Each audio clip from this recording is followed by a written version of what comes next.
Ça se dit fan de One Piece, mais ça ne connaît pas Vince Romeo. Je répète, ça se dit fan de One Piece, mais ça ne connaît pas Vince Romeo. En fait, vous commencez à me décevoir tout autant que vous êtes. Vous commencez tous à me décevoir, les fans de One Piece. Pour rappel, les frères, Vince Romeo, pas encore apparu dans le manga évidemment, mais bon, pas mal de dire sur ce personnage. Un gars qui aurait vécu l'époque de Joy Boy et donc probablement de Im-sama. Un gars qui était comparé à ces deux êtres, donc parmi l'un des plus puissants du verse s'il vous plaît. Évidemment, ancêtre de Sanji, bien évidemment. Fondateur de l'Empire du Germa, avant qu'il vienne technologique évidemment, mais fondateur tout de même. Premier utilisateur connu du haki de l'armement et de l'observation avancée. Évidemment, on a vu Joy Boy utiliser le haki des rois, mais lui, on l'a vu utiliser les deux formes. Enfin, on l'a pas vu, mais on l'a entendu. Ah, vous avez capté. On l'a désigné comme le premier utilisateur quoi, des formes avancées.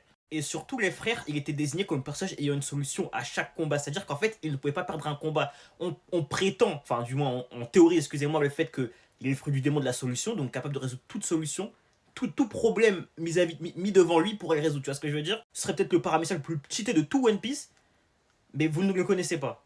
Genre, peut-être le personnage le plus fort de tout One Piece, car imbattable. Dès qu'il y a une solution, enfin, dès qu'il y a un problème, il y a la solution. Quel que soit le problème, donc il est imbattable. Les gars, vous êtes fous, vous êtes complètement fous.